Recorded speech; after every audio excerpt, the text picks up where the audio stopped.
जी, आज बुशरा इमरान जो अहलिया prime minister former prime minister mister Imran Khan हैं, उनकी आज फाइनल बेल पर समाअत थी। ये तोशाखाना 2 केस था और उसमें सबसे पहले तो मैं आपसे ये शेयर करना चाहूँगा कि इस्लामाबाद हाई कोर्ट में बुशरा इमरान की आज ज़मानत तोशाखाना 2 में मंजूर हो चुकी है और 10-10 लाख रुपए के मचलके जज साहब ने जो है उनका हुक्म दिया है।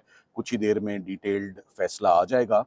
मैं साथ ही साथ में ये ज़रूर कहना चाहूँगा कि आज बहुत भरपूर मौका मिला सरकार को अपने केस को सँभालने का, मगर वो सरकार लड़खड़ाती रही इस केस में। मेरी पहले दिन से ही इस केस पर ये मौक़िफ़ है कि ये केस कभी शुरू ही नहीं होना चाहिए था। ये बड़ा अनफॉर्चुनेट है कि क्रिमिनल लॉ में एक ट्रांज़ैक्शन को आप बाइफरकेट कर दें, उसकी सब डिवीज़न कर दें और एक केस को मुख्तलिफ हिस्से में फ्रेगमेंट करके कभी एक तोहफे की हद तक, कभी दूसरे तोहफे की हद तक। इसका मकसद सिर्फ मियाँ बीवी की इनकार्सरेशन और उनकी डिटेंशन को प्रोलॉन्ग करना है। इसका एक ये भी अंदिया था कि केसेस सरकार के पास ख़त्म हो चुके हैं और अब पीछे रह कुछ नहीं गया। कोई ऐसा मुकदमा नहीं रह गया जिसमें अब उनकी अरेस्ट को या कंटिन्यूड डिटेंशन को जस्टिफाई किया जा सके। आप ये देख लें कि बुशरा इमरान आज 264 दिनों के बाद फाइनली जितने भी केसेस उनके अगेंस्ट थे, वो तमाम केसेस आज में वो बरी-उज़्ज़िमा, वो तमाम केसेस फर्दर इंक्वायरी के हुए हैं।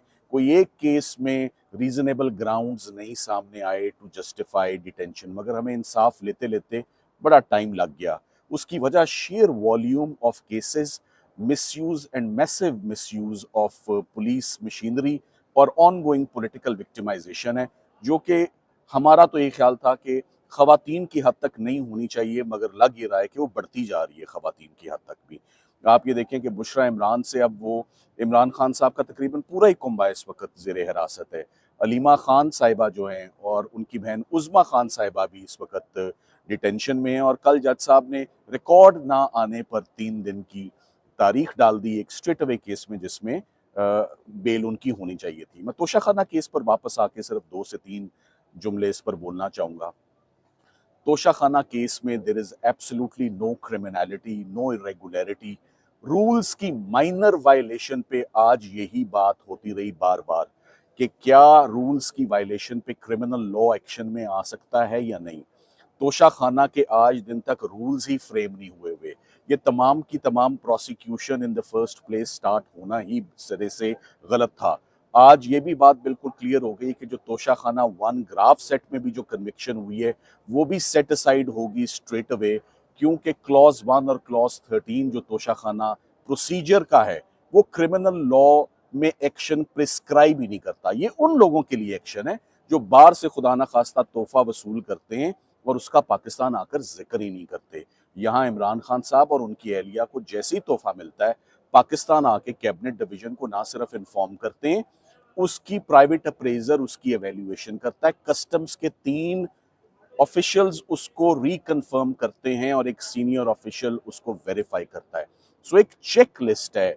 4 लोगों ने जो उसकी प्राइस का तयन किया, प्राइवेट अप्रेजर ने और जो कस्टम ऑफिशियल्स ने, इमरान खान साहब ने वो पैसे जमा कराकर वो तोहफा हासिल किया। सो इसमें कोई क्रिमिनलिटी सिरे से पाई नहीं जाती और प्रॉबेबली यही वो ग्राउंड्स हैं।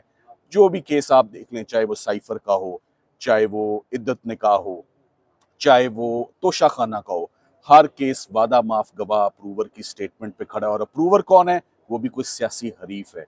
सो तमाम के तमाम केसेस, मैं कल भी कह के गया था कि तमाम केसेस में लीगल टीम ने सक्सेसफुल हुई है इमरान खान साहब को रिलीफ दिलवाने में।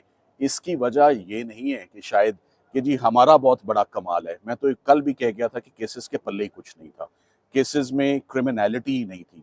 प्रोसिक्यूशन कंसिस्टेंटली साबित करने की कोशिश करती रही है और कंसिस्टेंटली फेल होती रही है, कंसिस्टेंटली कोलैप्स होती रही है। जितने भी केसेस प्रोसिक्यूशंस ने आज दिन तक बनाए, starting from private prohibited funding का केस हो, जज ज़ेबा केस हो, साइफर केस हो, इद्दत निकाह केस हो, 9 मई का केस हो या अब तोशाखाना 2 का केस हो, हर केस ने यही अंजाम पाया कि हम यहाँ बाहर निकल के, सलमान राजा साहब मेरे साथ हमेशा खड़े होते हैं और हम आपको बताते हैं कि ये केस भी बरी हो गया या इस केस में भी जमानत हो गई।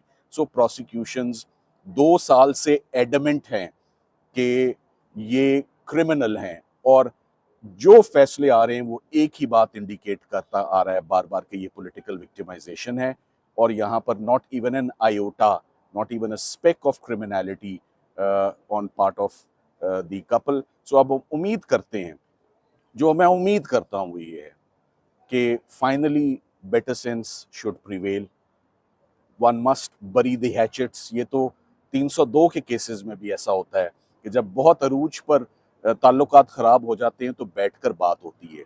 ख़वातीन की हद तक बुशरा इमरान आज फाइनली मेरे रेडार पर लीगल, हमारी टेबल पे इस वक्त कोई ऐसा और मुकदमा नहीं है टू द बेस्ट ऑफ और नॉलेज जिसमें वो इस वक्त रिक्वायर्ड हों या जिसमें उनकी गिरफ्तारी जो है वो दरकार हो।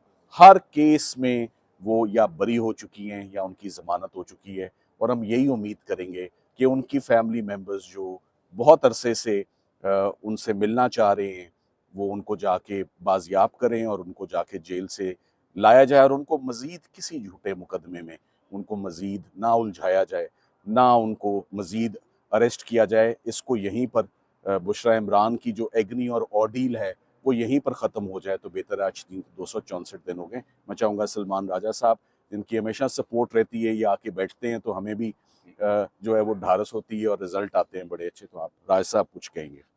राजा साहब, पीटीआई एक दफा फिर इजलास में नहीं बैठ रही है सर, इस केस के बारे में। देखिए, ये केस आपके सामने है, सलमान सफदर साहब ने बड़ी वजाहत से बयान कर दिया। देखिए, एक सिलसिला है झूठे केसों का, एक सिलसिला है सियासी अनाद को कानून का, जुर्म का रंग देने का।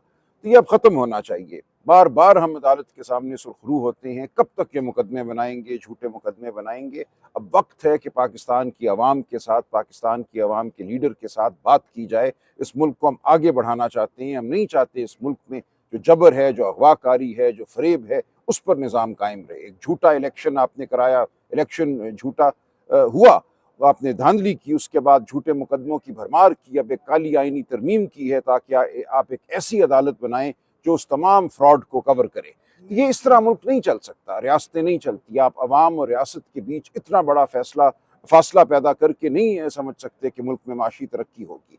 तो हम एक तबाही की जानिब बढ़ रहे हैं, लेकिन इस वक्त भी मौका है, अब भी मौका है कि हम बैठकर हम वो बात करें जो पाकिस्तान के अवाम की फलाह की बात है, जो कानून की बात है, जो शराफत की बात है। सर, इसमें इमरान खान साहब का क्या स्टेटस है? उनकी बेल भी अप्लाई करेंगे? इंशाल्लाह सलमान सफदर साहब खड़े हैं, अगला मरहला यही है। आपने बैठने की बात की तो इजलास में जाकर बैठी नहीं है पीटीआई वाले, आगे भी फिर इजलास होंगे और कौमी असेंबली। देखिए, इस वक्त हम एहतजाज कर रहे हैं। जिस तरीके से ये 26वीं आईनी तरमीम की गई है, लोगों को अगवा किया गया है, मारा पीटा गया है, और एक काली तरमीम की गई है जिसका मकसद सिर्फ और सिर्फ अदलिया को मगलूब करना है।